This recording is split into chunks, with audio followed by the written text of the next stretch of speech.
Hi all, welcome to Mint. അപ്പോൾ ഇനി നമ്മുടെ മുന്നിൽ എന്താണ്, വളരെ കുറച്ച് സമയങ്ങൾ മാത്രമേ ഉള്ളൂ. PSC പരീക്ഷയ്ക്ക് തയ്യാറെടുക്കുന്ന എല്ലാ ഉദ്യോഗാർത്ഥികൾക്കും എന്താണ്, ഇനി പരീക്ഷകളുടെ ഒരു സമയമാണ്. ഡിഗ്രി എടുത്താലും 10th എടുത്താലും +2 എടുത്താലും ഇനി പരീക്ഷകളാണ് വരാൻ പോകുന്നത് അല്ലേ. ഇനി വരുന്ന ഡിസംബർ വരെ കണ്ടിന്യൂസ് എക്സാം ആണ്. അപ്പോൾ എല്ലാവരും നല്ല തയ്യാറെടുപ്പിലായിരിക്കും. എല്ലാവരും നല്ലോണം എന്താണ് പഠനത്തിന് വേണ്ടി സമയം മാറ്റി വെച്ചിരിക്കുന്ന ഒരു സമയം കൂടിയാണിത്. അപ്പോൾ ഇതിനിടയിൽ നമ്മുടെ വില്ലേജ് ഫീൽഡ് അസിസ്റ്റന്റിന്റെ നോട്ടിഫിക്കേഷൻ വന്നത് എല്ലാവരും അറിയല്ലോ. അതിന്റെ എക്സാമോ സെപ്റ്റംബർ മുതൽ നവംബർ വരെ അതിന് ഇടയിലായിരിക്കും എക്സാം ഉണ്ടാവുക എന്നുള്ളതായിരുന്നു നമ്മുടെ ആനുവൽ എക്സാം കലണ്ടർ പ്രകാരം വന്നിരിക്കുന്നത്. നോക്കിക്കഴിഞ്ഞാൽ അറിയാം, വില്ലേജ് ഫീൽഡ് അസിസ്റ്റന്റിന് ഒരു പ്രത്യേകതയുണ്ട്. എന്താണ്, അതൊരു ഡിസ്ട്രിക്ട് വൈഡ് എക്സാം ആണ്. കൂടാതെ എന്താണ്, അത് ഒറ്റഘട്ട പരീക്ഷയാണ് അല്ലേ. ഒരു പരീക്ഷ മാത്രമേ ഉള്ളൂ. പ്രിലിംസും മെയിൻസ് എന്ന് പറയുന്ന 2 ഘട്ടങ്ങളില്ലാതെ ഒരു പരീക്ഷ മാത്രമേ ഉള്ളൂ വില്ലേജ് ഫീൽഡ് അസിസ്റ്റന്റിന്. ഇത് ഡിസ്ട്രിക്ട് വൈഡ് ആയതുകൊണ്ട് മറ്റൊരു പ്രത്യേകത എന്ന് പറയുന്നത്, നമുക്ക് നമ്മുടെ ജില്ലയിൽ തന്നെ ജോലി ചെയ്യാനുള്ള ഒരു അവസരം കൂടിയാണ് ഇതിലൂടെ നമുക്ക് ലഭിക്കുന്നത്. അപ്പോൾ ഈ ഒരു പരീക്ഷയ്ക്ക് നല്ല രീതിയിൽ തയ്യാറെടുത്തു കഴിഞ്ഞാൽ നിങ്ങൾക്ക് നോക്കിക്കഴിഞ്ഞാൽ ഇതിൻ്റെ പാക്കേജ് ആണെങ്കിലും മറ്റു കാര്യങ്ങളൊക്കെയാണ്, നമുക്ക് ഒരുപാട് ബെനിഫിറ്റ്സ് ഉണ്ട്. അതേപോലെ ഡിമെറിറ്റ്സും ഉണ്ട്, ഇല്ല എന്നല്ല, ഡിമെറിറ്റ്സ് ഉണ്ട്. കാരണം പ്രൊമോഷൻ സാധ്യത കുറവുള്ള ഒരു മേഖലയാണ് വില്ലേജ് ഫീൽഡ് അസിസ്റ്റന്റ് എന്ന് പറയുന്നത്. പക്ഷേ എന്നാലും മെറിറ്റ്സുകൾ ധാരാളമുള്ള ഒരു മേഖലയാണ് ഇത് വില്ലേജ് ഫീൽഡ് അസിസ്റ്റന്റ് എന്ന് പറയുന്നത്. ഒന്ന് എന്ന് പറഞ്ഞാൽ അതിൻ്റെ എഡ്യൂക്കേഷണൽ ക്വാളിഫിക്കേഷൻ തന്നെ. എന്താണ് ഇതിൻ്റെ ബേസിക് ക്വാളിഫിക്കേഷൻ എന്ന് പറയുന്നത്? SSLC ആണ്. SSLC തത്തുല്യ യോഗ്യതയാണ് ഇതിൻ്റെ ബേസിക് ക്വാളിഫിക്കേഷൻ. പിന്നെയോ ഇതെന്താണ്, ഒരു ഡിസ്ട്രിക്ട് വൈഡ് എക്സാം ആണ് അല്ലേ. പിന്നെയോ ഇത് റവന്യൂ ഡിപ്പാർട്ട്മെന്റിന്റെ അണ്ടറിലാണ് ഈ ഒരു വേക്കൻസീസ് വന്നിരിക്കുന്നത്. റിപ്പോർട്ട് ചെയ്തിരിക്കുന്നത് റവന്യൂ ഡിപ്പാർട്ട്മെന്റിന്റെ ഇടയിലാണ്. അപ്പോൾ റവന്യൂ ഡിപ്പാർട്ട്മെന്റിലൊക്കെ ജോലി ചെയ്യാന്ന് പറഞ്ഞു കഴിഞ്ഞാൽ നമ്മളെ സംബന്ധിച്ച് എന്താണ്, വളരെ നല്ലൊരു അഭിമാനകരമായ ഒരു കാര്യം തന്നെയാണ് അല്ലേ. അപ്പോൾ അതൊക്കെ മുന്നിൽ കണ്ടുകൊണ്ട് വേണം നിങ്ങൾ പരീക്ഷയ്ക്ക് വേണ്ടിയിട്ട് തയ്യാറെടുക്കാൻ. ഒരുപാട് പേര് ഫോക്കസ് ചെയ്യുന്ന ഒരു ഏരിയ തന്നെയാണ്. അതായത് ഈ ഒരു പരീക്ഷയ്ക്ക് വേണ്ടിയിട്ട് നമ്മൾ നോക്കിക്കഴിഞ്ഞാൽ 2025 ആദ്യ ഘട്ടത്തിൽ തന്നെ ചോദിക്കുന്നുണ്ടായിരുന്നു VFAയുടെ നോട്ടിഫിക്കേഷൻ എപ്പോൾ വരും. ഇപ്പം എന്താണ്, VFAയുടെ എക്സാം. അപ്പോൾ അത്രയും ട്രെൻഡിങ് ആയിട്ട് എല്ലാവർക്കും ആഗ്രഹമുള്ളൊരു ഫീൽഡ് തന്നെയാണ് VFA, വില്ലേജ് ഫീൽഡ് അസിസ്റ്റന്റ് എന്ന് പറയുന്നത്. അപ്പോൾ ഇതിൻ്റെ പാക്കേജ് നോക്കിയാലോ, 23,700 മുതൽ 52,600 വരെയാണ് ഇതിൻ്റെ സാലറി പാക്കേജ് എന്ന് പറയുന്നത്. അതുപോലെ ഇപ്പോൾ നിലവിൽ എന്താണ്, അത് ആൻറ്റിസിപ്പേറ്റഡ് വേക്കൻസീസ് ആണ് റിപ്പോർട്ട് ചെയ്തിരിക്കുന്നത്. പിന്നെയോ ഇനി നമുക്കിതിൻ്റെ നോക്കാം. എന്താണ് ഇനി നമ്മുടെ മുന്നിൽ സെപ്റ്റംബറിൽ എക്സാം ഉണ്ടാവാനുള്ള സാധ്യത വളരെ കൂടുതലാണ്. കാരണം എന്താണ്, പല ജില്ലകളിൽ എന്ത് ചെയ്യുന്നുണ്ട്, നമ്മുടെ വില്ലേജ് ഫീൽഡ് അസിസ്റ്റന്റിന്റെ കാലാവധി അവസാനിക്കാൻ പോവുകയാണ്. അപ്പോൾ എന്ത് ചെയ്യണം, ആ ഒഴിവുകൾ, അതായത് അതിന് മുന്നേ തന്നെ എന്ത് ചെയ്യണം, പുതിയ റാങ്ക് പട്ടിക പ്രാബല്യത്തിൽ വരണം. ഇതിൻ്റെ കാലാവധി തീരുന്നതിന് മുറയ്ക്ക് തന്നെ പുതിയ റാങ്ക് ലിസ്റ്റ് എന്ത് ചെയ്യണം, പ്രാബല്യത്തിൽ വരണം. അപ്പോൾ സെപ്റ്റംബറിൽ പരീക്ഷ നടന്നാൽ മാത്രമേ എന്ത് ചെയ്യുന്നു, അത്രയും ഫാസ്റ്റായിട്ട് റാങ്ക് പട്ടിക തയ്യാറാക്കാൻ സാധിക്കുകയുള്ളൂ. അതുകൊണ്ട് നിങ്ങൾക്ക് ഉറപ്പിക്കാം സെപ്റ്റംബറിൽ പരീക്ഷ ഉണ്ടാവും എന്നുള്ള കാര്യം. ഇനി ഇത് നിങ്ങൾക്കറിയാം, വില്ലേജ് ഫീൽഡ് അസിസ്റ്റന്റ് സിലബസ് ഒക്കെ എല്ലാവർക്കും കയ്യിലുണ്ടാവും. എന്നിരുന്നാൽ പോലും നോക്കിക്കഴിഞ്ഞാൽ അറിയാം, എന്താണ് നമുക്കറിയാം, 100 മാർക്കിൻ്റെ ഓബ്ജക്റ്റീവ് ടൈപ്പ് OMR പരീക്ഷയാണ് ഉണ്ടാകുക. അപ്പോൾ എന്താണ് അതിൽ എന്തൊക്കെ ആണുള്ളത്? പൊതുവിജ്ഞാനം എന്ന് പറയുന്നത് ഒരു വൈഡ് ഏരിയയും, രണ്ടാമത്തത് നമ്മുടെ ആനുകാലിക വിഷയങ്ങൾ, പിന്നെയോ ലഘുഗണിതവും മാനസിക ശേഷിയും നിരീക്ഷണ പാഠവ പരിശോധനയും, പിന്നെയോ ജനറൽ ഇംഗ്ലീഷ്, പ്രാദേശിക ഭാഷയായ മലയാളം. ഇങ്ങനെ 5 സെക്ഷൻസ് ആയിട്ടാണ് വില്ലേജ് ഫീൽഡ് അസിസ്റ്റന്റ് സിലബസിനെ തരം തിരിച്ചിരിക്കുന്നത്. അതിൽ തന്നെ പൊതുവിജ്ഞാനം എന്ന് പറയുന്നത് ഒരു വൈഡ് ഏരിയ ആണ് അല്ലേ. കാരണം ഏകദേശം 50 മാർക്ക് എന്ന് പറയുന്നത് ഈ പൊതുവിജ്ഞാനമാണ്. അപ്പോൾ അതിൽ നമ്മുടെ ഹിസ്റ്ററി വെയിറ്റേജ് നോക്കിയാൽ 5 മാർക്ക്, ജിയോഗ്രഫി 5 മാർക്ക്, ധനതത്വശാസ്ത്രം 5 മാർക്ക്, ഇന്ത്യൻ ഭരണഘടന 5 മാർക്ക്, കേരളം ഭരണവും ഭരണ സംവിധാനങ്ങളും 5 മാർക്ക്, ജീവശാസ്ത്രവും പൊതുജനാരോഗ്യവും 6 മാർക്ക്, ഭൗതിക ശാസ്ത്രം 3 മാർക്ക്, രസതന്ത്രം 3 മാർക്ക്, കലാ കായികം സാഹിത്യം സംസ്കാരം 5 മാർക്ക്, കമ്പ്യൂട്ടർ അടിസ്ഥാന വിവരങ്ങൾ 3 മാർക്ക്, സുപ്രധാന നിയമങ്ങൾ 5 മാർക്ക്. ഇങ്ങനെയാണ് പൊതുവിജ്ഞാനത്തിൽ എന്ത് ചെയ്തിരിക്കുന്നത്, ടോപ്പിക്സുകൾ വിഭജിച്ചിട്ടുള്ളതും അതുപോലെ അതിൻ്റെ വെയിറ്റേജും. അപ്പോൾ എന്ത് ചെയ്യുക, നിങ്ങൾ ഏറ്റവും, അതായത് ഈ VFAക്ക് പഠിക്കുന്നവരാണെങ്കിൽ നിങ്ങൾക്ക് ഒരുപാട് ബെനിഫിറ്റ്സ് ഉണ്ട്. കാരണം എന്താണ്, ഈ ഒരു പരീക്ഷയ്ക്ക് വേണ്ടിയിട്ട് നിങ്ങൾ നല്ല രീതിയിൽ പ്രിപ്പയർ ചെയ്യുന്നവരാണെങ്കിൽ 10th പ്രിലിംസ് എക്സാം അതുപോലെ 10th മെയിൻസിൻ്റെ എക്സാം നിങ്ങൾക്ക് ഈസി ആയിട്ട് ക്ലിയർ ചെയ്യാൻ സാധിക്കും. അപ്പോൾ എന്ത് ചെയ്യുക, ഇതിന് നല്ല കോൺസെൻട്രേറ്റ് ആയിട്ട്, അതായത് നല്ല കൃത്യതയോടെയും അതുപോലെ വളരെ ശ്രദ്ധിച്ച് നിങ്ങൾ പഠിക്കുകയാണെങ്കിൽ നിങ്ങൾക്ക് ഉറപ്പായിട്ട് നമുക്ക് വരാൻ പോകുന്ന കമ്പനി ബോർഡ് LGS ആണെങ്കിലും ബെപ്കോ LDC ആണെങ്കിലും നമ്മുടെ VFA ആണെങ്കിലും ഈ 3 എക്സാം നിങ്ങൾക്ക് ക്ലിയർ ചെയ്യാൻ സാധിക്കും. ആ ഒരു കാര്യം കൂടി ഒന്ന് ശ്രദ്ധിക്കുക കേട്ടോ. അപ്പം നമുക്കിനി നോക്കാം. എന്താണ് നമുക്കറിയാം, ഏതാണ് category number 571/2025 village field assistant എക്സാമിന് ആനുവൽ കലണ്ടർ പ്രകാരം സെപ്റ്റംബർ മുതൽ നവംബർ 2026 വരെയാണ് സമയം പറഞ്ഞിരിക്കുന്നത്. അതിനുള്ളിൽ എക്സാം ഉണ്ടാവും എന്നാണ് പറഞ്ഞിരിക്കുന്നത്. പക്ഷേ നിങ്ങൾക്ക് ഉറപ്പിക്കാം സെപ്റ്റംബറിൽ നമ്മുടെ VFAയുടെ എക്സാം ഉണ്ടാവും. അപ്പോൾ പ്രിപ്പറേഷൻസ് എല്ലാവരും ഇപ്പോഴേ സ്റ്റാർട്ട് ചെയ്തോ. കാരണം നമ്മുടെ മുന്നിൽ ഇനി എത്ര മാസമുണ്ട്? നമ്മുടെ മുന്നിൽ ഇനി കൃത്യം 4 മാസം മാത്രമേ ഉള്ളൂ. ആ 4 മാസം നല്ല രീതിയിൽ യൂട്ടിലൈസ് ചെയ്യുന്നതാണെങ്കിൽ 3 എക്സാംസ് നിങ്ങൾക്ക് വളരെ എളുപ്പത്തിൽ വിജയിക്കാൻ സാധിക്കും. അതായത് നമുക്ക് റാങ്ക് ലിസ്റ്റ് വരുമ്പോൾ 3 റാങ്ക് ലിസ്റ്റിൽ നിങ്ങൾക്ക് ഇടം നേടാൻ സാധിക്കും. അപ്പോൾ അതിന് എന്ത് ചെയ്യുക? നല്ല രീതിയിൽ കോൺസെൻട്രേറ്റ് ചെയ്ത് പഠിക്കുക. അപ്പോൾ എന്താണ് അതിനാദ്യം നിങ്ങൾ ചെയ്യേണ്ടത്? ഏറ്റവും കൂടുതൽ വെയിറ്റേജ് ഉള്ള ഭാഗം ഏതാണോ, അതായത് ഏറ്റവും കൂടുതൽ വെയിറ്റേജ് ഉണ്ട്, ഏറ്റവും ഈസി ആയിട്ട് പഠിക്കാൻ പറ്റുന്ന ഭാഗത്തിനായിരിക്കണം ഏറ്റവും ഇമ്പോർട്ടൻ്റ് കൊടുക്കേണ്ടത്. അതായത് നമ്മുടെ ഒരു ഫൗണ്ടേഷൻ ബേസ് തയ്യാറാക്കുക, അടിസ്ഥാനം തയ്യാറാക്കുക എന്ന് പറഞ്ഞു കഴിഞ്ഞാൽ എന്താണ്? ഏറ്റവും കൂടുതൽ സമയം നൽകേണ്ടത് എന്തിനാണ്? നമുക്ക് ഏറ്റവും മാർക്ക് തരുന്ന വെയിറ്റേജ് ഏറ്റവും കൂടുതൽ ഉള്ളതും അതിനു വേണ്ടിയിട്ട് നമ്മൾ എന്താണ് പെട്ടെന്ന് പഠിച്ചെടുക്കാൻ പറ്റുന്ന ഭാഗമായിരിക്കണം നമ്മൾ ഏറ്റവും നന്നായിട്ട് ഫോക്കസ് ചെയ്യേണ്ടത്. അത് അങ്ങനെയുള്ള ഒരു ഏരിയയാണ് നമ്മുടെ കറണ്ട് അഫയേഴ്സ്. ഒറ്റയിരിപ്പിന് പഠിച്ചു തീർക്കാൻ സാധിക്കില്ല. പക്ഷേ ദിവസം 1 മണിക്കൂർ നിങ്ങൾ അതിനു വേണ്ടി മാറ്റി വെക്കുകയാണെങ്കിൽ കറണ്ട് അഫയേഴ്സിൽ 20 മാർക്ക് നിങ്ങൾക്ക് സ്കോർ ചെയ്യാൻ സാധിക്കും. അപ്പോൾ അതിനെന്താണ് ചെയ്യേണ്ടത്? അതിന് ചെയ്യേണ്ടത് ദിവസവും എന്ത് ചെയ്യുക? 1 മണിക്കൂർ നമ്മൾ കറണ്ട് അഫയേഴ്സിന് വേണ്ടി മാറ്റി വെക്കുക. നിങ്ങൾക്കറിയാം കറണ്ട് അഫയേഴ്സ് ഡെയിലി നമ്മൾ കറണ്ട് അഫയേഴ്സിൻ്റെ സെഷൻസ് വീഡിയോസായിട്ട് എന്താണ് പല ചാനലുകാരും എന്ത് ചെയ്യുന്നുണ്ട്, പുറത്തേക്ക് വിടുന്നുണ്ട്. അതുപോലെ PDF നോട്ട്സുകളുണ്ട്, കൂടാതെ പേപ്പറുകളുണ്ട്. നിങ്ങൾക്ക് ഏതാണോ നിങ്ങൾക്ക് സൂട്ടായിരിക്കുന്നത് അത് ചൂസ് ചെയ്ത് എന്ത് ചെയ്യുക? കറണ്ട് അഫയേഴ്സ് എന്ന് പറയുന്ന ഭാഗത്തിന് ഇമ്പോർട്ടൻസ് കൊടുത്ത് 1 മണിക്കൂർ ദിവസം നിങ്ങൾ മാറ്റി വെച്ച് കഴിഞ്ഞാൽ നിങ്ങൾക്ക് ഉറപ്പായിട്ട് അതിൻ്റെ വെയിറ്റേജ് 20 മാർക്ക് നിങ്ങൾക്ക് സ്കോർ ചെയ്യാൻ സാധിക്കും. അതേപോലെ നോക്കുകയാണെങ്കിൽ അടുത്തത് ഏതാണ്? നമ്മുടെ മാത്സ് ആൻഡ് മെൻ്റൽ എബിലിറ്റി എന്ന് പറയുന്ന പാർട്ട്. ഇവിടുത്തെ മുഴുവൻ മാർക്കും നിങ്ങൾക്ക് സ്കോർ ചെയ്യണമെങ്കിൽ എന്ത് ചെയ്യണം? മാക്സിമം PYQs ചെയ്യണം. പ്രീവിയസ് ഇയർ ക്വസ്റ്റ്യൻ പേപ്പറിൽ ഈ ഒരു ഭാഗത്തിൻ്റെ ക്വസ്റ്റ്യൻസ് നമുക്കറിയാം 10 മാർക്കാണ് ഈ ഒരു ഭാഗത്തിൻ്റെ വെയിറ്റേജ് എന്ന് പറയുന്നത്. മാത്സ് ആൻഡ് മെൻ്റൽ എബിലിറ്റി പാർട്ടിൽ നിന്ന് നമുക്ക് കിട്ടുന്ന വെയിറ്റേജ് 10 മാർക്കാണ്. അത് നമുക്ക് സ്കോർ ചെയ്യാൻ പറ്റണമെങ്കിൽ എന്ത് ചെയ്യണം? അതായത് മാത്സ് നമ്മൾ പണ്ടേ പറയുന്നതാണ്, എഴുതി പഠിച്ചു കഴിഞ്ഞാൽ മാത്രമേ നമുക്ക് എന്ത് ചെയ്യാൻ പറ്റൂ? മാത്സ് നമുക്ക് ഈസി ആവും. അല്ലാതെ കാണാതെ വായിച്ച് പഠിച്ചാലൊന്നും നമുക്ക് മാത്സിൽ നിന്ന് മാർക്ക് സ്കോർ ചെയ്യാൻ സാധിക്കില്ല.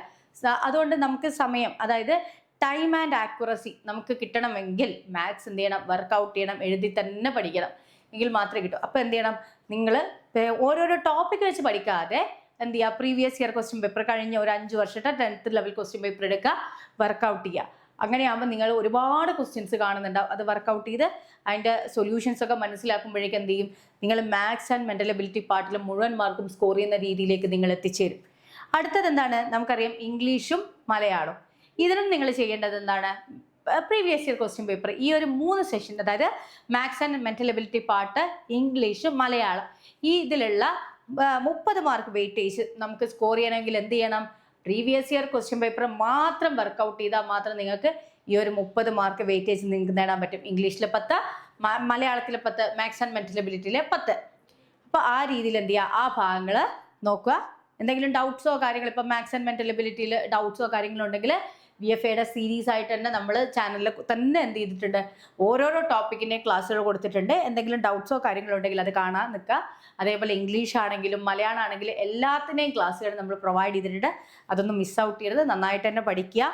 പിന്നെയോ അടുത്ത വെയിറ്റേജ് തരുന്നത് ഏതാണ്? നമ്മുടെ പൊതുവിജ്ഞാനം ഭാഗത്തിൽ നമുക്കറിയാം വൈഡ് ആയിട്ടുള്ള ഒരു ഏരിയ ആണ്. ഹിസ്റ്ററി ആണെങ്കിലും ഭൂമിശാസ്ത്രം, ജോഗ്രഫി ആണെങ്കിലും അതുപോലെ ഇന്ത്യൻ ഭരണഘടനയാണ്, വലിയൊരു ഏരിയ ആണ്. പക്ഷേ വെയിറ്റേജ് 15 മാർക്കാണ്. നിങ്ങൾ എന്ത് ചെയ്യുക? ഈ ഭാഗം പഠിക്കുമ്പോൾ ഒരു പ്രാവശ്യം നമ്മുടെ SCERT ടെക്സ്റ്റ് മുഖാന്തരം എന്ത് ചെയ്യുക? ഈ ഒരു ഭാഗങ്ങൾ വായിച്ച് തീർക്കുക. എന്നിട്ട് എന്ത് ചെയ്യുക? 2026 പുറകിലേക്ക് ലേറ്റസ്റ്റ് ആയിട്ട് വന്നിരിക്കുന്ന പരീക്ഷകളിൽ ഈ ഒരു ഭാഗത്തിൽ നിന്ന് ഏതൊക്കെ മേഖലകൾക്കാണ് ഊന്നൽ കൊടുത്തിരിക്കുന്നതെന്ന് ശ്രദ്ധിക്കുക. ആ ഭാഗത്തിന് കുറച്ചുകൂടി എന്ത് ചെയ്താൽ ഫോക്കസ് ചെയ്ത് പഠിക്കാൻ ശ്രമിക്കുക. അതിങ്ങനെ എന്ത് ചെയ്യുക? ബാക്കോട്ടേക്ക് കുറച്ച് നോക്കിയാൽ തന്നെ നിങ്ങൾക്ക് അറിയാൻ പറ്റും ഇപ്പം ഏത് മേഖലകൾ, ഇപ്പോൾ ഹിസ്റ്ററിയിലാണെങ്കിൽ ഏത് പാർട്ടാണ് അവർ ഫോക്കസ്, PSC ഏത് ഭാഗത്തിനാണ് എന്ത് ചെയ്തിരിക്കുന്നത്, കോൺസെൻട്രേറ്റ് ചെയ്തിരിക്കുന്നത്, ആ ഭാഗത്തിൻ്റെ ട്രെൻഡ് എന്താണെന്നൊക്കെ മനസ്സിലാക്കി നമുക്ക് ചെയ്യാൻ സാധിക്കും. ഓക്കെ, അപ്പോൾ നമ്മൾ ചരിത്രം, അത് ഹിസ്റ്ററി ആണെങ്കിലും ജിയോഗ്രഫി ആണെങ്കിലും ഭരണഘടനയാണെങ്കിലും പഠിക്കുമ്പോൾ നമ്മൾ എന്ത് ചെയ്യണം? ഈ ഒരു ഭാഗത്തിനായിരിക്കണം എന്ത് ചെയ്യേണ്ടത്? ഊന്നൽ കൊടുക്കേണ്ടത്. ഓക്കെ, അതായത് പ്രീവിയസ് ഇയർ ക്വസ്റ്റ്യൻ പേപ്പർ വെച്ച് ഈ ഒരു ഭാഗത്തുനിന്ന് ഏത് ഭാഗം, അതായത് ഈ ഹിസ്റ്ററി ആണെങ്കിൽ ഹിസ്റ്ററിയുടെ ഏത് പാർട്ടിനാണ് ഏറ്റവും കൂടുതൽ എന്താണ് ക്വസ്റ്റ്യൻസ് വരുന്നത്, അല്ലെങ്കിൽ ഏത് മേഖലയിൽ നിന്നാണ് ഇപ്പോൾ ചോദ്യങ്ങൾ ചോദിച്ചുകൊണ്ടിരിക്കുന്നതെന്ന് നമുക്ക് എന്ത് ചെയ്യാൻ പറ്റും? ഇപ്പോൾ ആ ഒരു ക്വസ്റ്റ്യൻ പേപ്പർ വെച്ച് ഫോളോ ചെയ്യുമ്പോൾ നമുക്ക് മനസ്സിലാവും. അപ്പോൾ PSCയുടെ ട്രെൻഡ് നമ്മൾ മനസ്സിലാക്കും. ആ ഒരു കാര്യം കൂടി ശ്രദ്ധിക്കുക. ഇനി കൂടുതൽ വെയിറ്റേജ് തരുന്ന മറ്റൊരു മേഖലയാണ് ബയോളജി പാർട്ട് അല്ലേ. അതായത് സയൻസിന്റെ ബയോളജി പാർട്ട് വെയിറ്റേജ് എത്രയാണ്? 6 മാർക്ക് വെയിറ്റേജ് ഉണ്ട്. അപ്പൊ എന്ത് ചെയ്യണം? ആ ഒരു ഭാഗത്തിന് നമുക്കറിയാം ജീവശാസ്ത്രവും പൊതുജനാരോഗ്യവും എന്ന് പറയുന്ന പാർട്ടിനായിരിക്കണം ഏറ്റവും കൂടുതൽ എന്ത് ചെയ്യേണ്ടത്? സയൻസിൽ ഇമ്പോർട്ടൻസ് കൊടുത്ത് പഠിക്കേണ്ടത്. നമുക്കറിയാം കെമിസ്ട്രി ആണെങ്കിലും ഫിസിക്സ് ആണെങ്കിലും വെയിറ്റേജ് എത്രയാണ്? 3 മാർക്കാണ് വെയിറ്റേജ് വരുന്നത്. പക്ഷേ അതിന്റെ ഇരട്ടിയാണ് നമ്മുടെ എന്ത് വരുന്നത്? നമ്മുടെ ജീവശാസ്ത്രവും പൊതുജനാരോഗ്യം എന്ന് പറയുന്ന പാർട്ടിൽ നിന്ന് വരുന്നത്. അപ്പോൾ ആ ഒരു കാര്യം കൂടി എന്ത് ചെയ്യുക? നന്നായിട്ട് ശ്രദ്ധിക്കുക. അപ്പോൾ എന്ത് ചെയ്യണം? നമ്മൾ അതിന് ഊന്നൽ കൊടുക്കണം. പക്ഷേ ഭൗതിക ശാസ്ത്രവും അതുപോലെ അതായത് ഫിസിക്സും കെമിസ്ട്രിയും പഠിക്കണം. പക്ഷെ അതിൽ എന്ത് ചെയ്യണം? അതിൻ്റെ ബേസ് നന്നായിട്ട് പഠിക്കുക. ഇപ്പം നമുക്കറിയാമല്ലോ അല്ലേ, എന്താണ് ഫിസിക്സ് ആണെങ്കിൽ കെമിസ്ട്രി ആണെങ്കിൽ നിങ്ങളറിയാം ശബ്ദം, ബലം, അങ്ങനെയുള്ള കാര്യങ്ങളൊക്കെ ഉണ്ടല്ലോ, അതിൻ്റെയൊക്കെ ബേസ് അറിഞ്ഞിരിക്കണം. എന്നിരുന്നാൽ പോലും നമുക്ക് 4 മാർക്ക് മേടിക്കാൻ സാധിക്കും. ഏത്? ഫിസിക്സിലും കെമിസ്ട്രിയിലും കൂടി ആകെ 4 മാർക്കൊക്കെ സ്കോർ ചെയ്യാൻ അങ്ങനെ സാധിക്കും. അടുത്തത് എന്താണ്? നമുക്ക് ഐ ടി എന്ന് ക്വസ്റ്റ്യൻസ് വരാറുണ്ട് അല്ലേ. 8 മാർക്കാണ് വെയിറ്റേജ് വരുന്നത്. കമ്പ്യൂട്ടറും സുപ്രധാന നിയമങ്ങൾ. അപ്പോൾ സൈബർ നിയമങ്ങൾ ശ്രദ്ധിക്കുക, അതുപോലെ വിവരാവകാശ നിയമം ശ്രദ്ധിക്കുക, സ്ത്രീ ശിശു സംരക്ഷണ നിയമങ്ങൾ, ആ ഭാഗങ്ങളൊക്കെ എന്ത് ചെയ്യുക? നന്നായിട്ട് നോക്കുക. ഇനി കലാ, കായികം, സാഹിത്യം 5 മാർക്കാണ് വെയിറ്റേജ്. നിങ്ങൾക്ക് വേണമെങ്കിൽ എന്ത് ചെയ്യുക? അതായത് മേലെ കൂടി വായിച്ചു പോവുക. അതായത് എന്താണ് പ്രധാനപ്പെട്ട അവാർഡുകൾ ഏതെങ്കിലും ഉണ്ടോ, അത് നേടിയതാര്, അങ്ങനെയുള്ള കാര്യങ്ങളൊക്കെ നോക്കി മെല്ലെ സ്കിപ്പ് ചെയ്യുക. സ്പോർട്സ് ആണെങ്കിലും എന്തെങ്കിലും സംഭാവന ചെയ്തവരുണ്ടെങ്കിൽ ആ കാര്യങ്ങളിൽ കുറച്ച് ഊന്നൽ കൊടുത്തുണ്ടാക്കിയാൽ തന്നെ നിങ്ങൾക്ക് ഈ 5-ൽ 3 മാർക്കൊക്കെ കിട്ടും. ഡെപ്തിൽ പഠിച്ചു കഴിഞ്ഞാൽ ഈ സ്പോർട്സ് ആണെങ്കിലും നമ്മുടെ കലയാണെങ്കിലും സാഹിത്യമാണെങ്കിലും ഒരു വൈഡ് ഏരിയ ആണ്. നമ്മൾ പഠിച്ചാലും തീരില്ല. അപ്പോൾ എന്ത് ചെയ്യുക? പറ്റുമെങ്കിൽ ഒന്ന് സ്മൂത്ത് ആയിട്ട് അത് സ്കിപ്പ് ചെയ്യാൻ ശ്രമിക്കുക. എന്താണ് കറണ്ട് അഫയേഴ്സ് റിലേറ്റ് ചെയ്തിട്ടുള്ള അവാർഡ്സുകളോ കാര്യങ്ങളോ ഉണ്ടെങ്കിൽ അത് ആർക്ക് എന്നൊക്കെയുള്ള കാര്യങ്ങളൊന്ന് മനസ്സിലാക്കി പോകുന്നത് നല്ലതായിരിക്കും. അടുത്തത് നമ്മൾ ചെയ്യേണ്ടത്, ഡെയിലി ചെയ്യേണ്ട കാര്യമാണ് എന്ത്? Previous year question paper. കുറച്ച് പഠിച്ചിട്ട് ചെയ്യാമെന്നൊന്നും വിചാരിക്കരുത്. എന്ത് ചെയ്യുക? ഇന്ന് മുതൽ നിങ്ങൾ VFAക്ക് തയ്യാറെടുക്കുന്ന ഒരു വിദ്യാർത്ഥിയാണെങ്കിൽ ഇന്ന് മുതൽ തന്നെ നിങ്ങൾ എന്ത് ചെയ്യണം? Previous year question paper work out ചെയ്യണം. അതും ആ ഒരു സമയം കീപ്പ് ചെയ്തുകൊണ്ട് തന്നെ നമ്മൾ വർക്കൗട്ട് ചെയ്യുക. അതിനുശേഷം എന്ത് ചെയ്യുക? അതിൻ്റെ എക്സാം അനാലിസിസ് നടത്തുക. ഇപ്പം എന്താണ് നമുക്കറിയാം, ഒരു ക്വസ്റ്റ്യൻ പേപ്പർ എടുത്തു കഴിഞ്ഞാൽ അതിൻ്റെ ആൻസർ കീ നമുക്ക് സൈറ്റിൽ നിന്ന് തന്നെ കിട്ടുന്നുണ്ട് അല്ലേ, PSCയുടെ സൈറ്റിൽ നിന്ന് തന്നെ ലഭിക്കുന്നുണ്ട്. അപ്പോൾ അത് വെച്ച് നിങ്ങൾ എററുകൾ കറക്റ്റ് ചെയ്യുക.